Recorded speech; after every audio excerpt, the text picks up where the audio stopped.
Hi, I'm Andrea Sykes. I will be doing an English language arts lesson for 7th grade.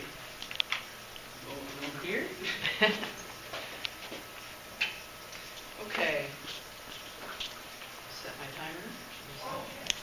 Okay, so this is our second lesson on our parts of speech unit. Yesterday we talked about nouns, and today we've been working on pronouns. We've already gone over 4 different types of pronouns: personal, possessive, indefinite, and demonstrative.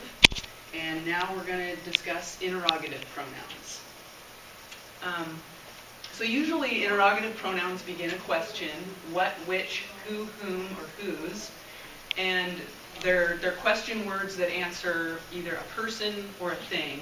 That's why how is not on that list, because that would give you a different sort of answer. So some examples of those in sentences would be: who will you bring to the party? Or what do you want?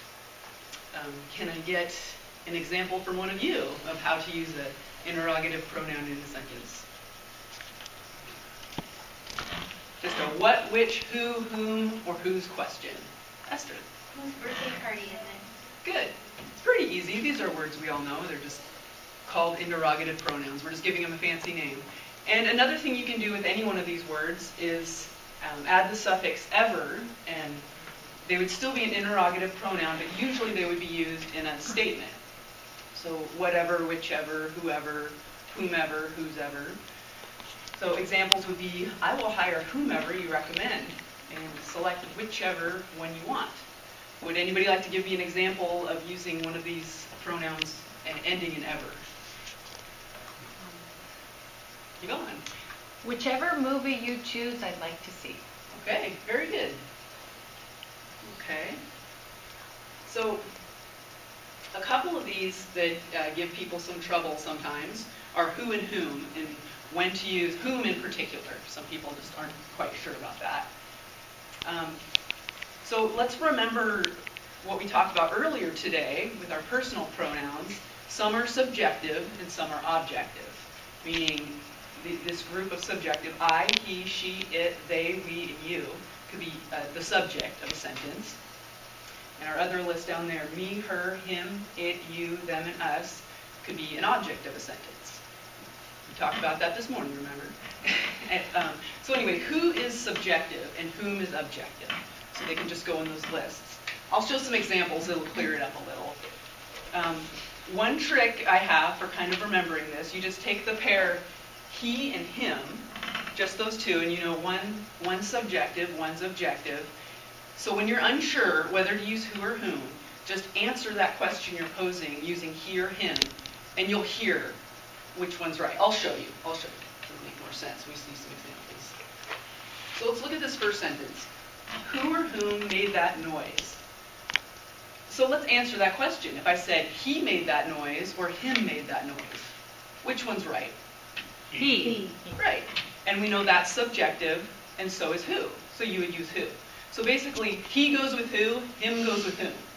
It's just an easy way to remember that. So let's look at the next one. For who or whom are we waiting? Would I say we're waiting for he or we're waiting for him? For him. Him. Yeah. So him goes with whom, right? Because they're both objective. So that you would know to use whom. Let's look at the third one, and then you guys are going to do some for me. Who or whom was that outside? Could we say he was outside or him was outside? He was outside. Yeah. So it would be who, because that goes with he. Is that are we kind of getting it? Yeah. Does somebody want to try the fourth one down? Who or whom sneeze? You want to give that one a try? Okay, Gabe? Who sneezed? Okay, why would you choose who? Because you wouldn't say him sneezed. That's right. Answer it. Right. And who and he are both subjective pronouns. Anyone want to try the fifth one down? On who or whom did he sneeze? You. Okay, David? Ruby on. Is that Okay. right? Yes. And why would we do that? Like, if we tried to answer that question with he or him, which one would sound right? Well, I reordered. I put it in like a different syntax, and then I said, did he sneeze on him or he? That's right. On him. So yeah, you would use whom, because they're both objective. And this last one, you spoke to who or whom? Do we think it would be who or whom? Anybody? Yvonne? Whom? Right, and why would you choose that? Because you would say you spoke to him, not you spoke to he.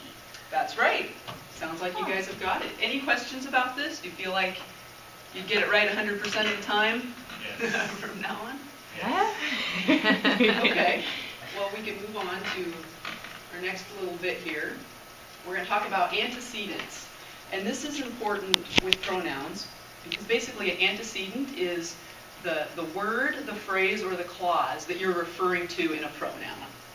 So, for example, this first example, Amber cleaned her house. If her is the pronoun we're using, who is that her referring to? Who's her? Yvonne? Amber? Right. So Amber would be the antecedent. It's just telling us what that pronoun's talking about, basically. And sometimes it would be in the next the sentence before the pronoun is used, but in that one it's just a simple sentence like that. Let's look at the next one. Our carnivorous friends will not attend the picnic because they despise tofu hot dogs and black bean burgers. Okay, so if the personal pronoun we're using is they, who is they referring to? Who are they in that sentence? David? Yeah. Or just friends, but yeah, basically, it's just referring to the friends. So friends would be the antecedent. Okay, and so these are examples of the antecedent being just one word, but it can also be a whole phrase. Let's have a look at that. Francine prays that the neighbors will keep their barking dog inside. That will allow her to get a good night's sleep. So in this case, we're using a demonstrative pronoun, that. So here's our pronoun, that. Now, if you just said that second sentence by itself, that will allow her to get a good night's sleep, we wouldn't know what that's about. We really need that first sentence. So what would be that antecedent? It's more than one word. It's quite a lot to know what that is. What do you think that would be, Pamela? Is it the whole sentence? Nearly the whole sentence. It wouldn't be Francine, because that's our subject. But basically, yeah, the rest of that first sentence. Prays that the neighbors will keep their barking dog inside. So there's a lot of information packed in that little word, that. So, yeah, that's using an example of the whole phrase being the antecedent. Excuse me, the antecedent. So let's have a look at the next one. You need to work on throwing large, unwieldy objects and catching heavy things. Those are the skills you must acquire to be a successful chainsaw juggler. So again, we used another demonstrative pronoun. It's this word here, right? Those. So it's kind of similar to the first sentence, kind of set up the same way. What do you think the antecedent would be in that if our pronoun is those? What are those? What do they mean by that? Okay. Is it the throwing large and wildly objects and catching heavy things? Yes, yeah, it's that whole section there, nearly the whole first sentence. So, do we kind of have an idea how that works? So the antecedent is just what that pronoun is talking about, what it's referring to. Okay, so the next thing I'd like to do, we're going to play an antecedent game. So I want to divide you into two teams. I'm not sure who's participating. What's that? They were all participating with the camera. Oh, okay. Yeah. Okay, just I guess this half of the room. Okay. This half of the room. Okay. So basically, I'm going to put an example on the board, and I will tell you what the pronoun is because there might be more than one.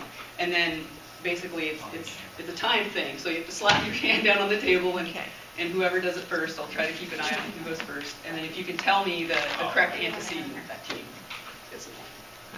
Are you ready? So don't try to guess until I'll read the sentence and then just tell you which pronoun.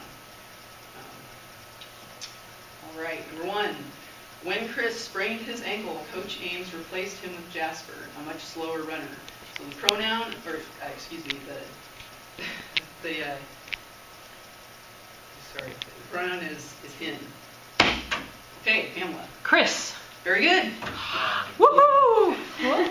We're number one. All right, ready for the next one?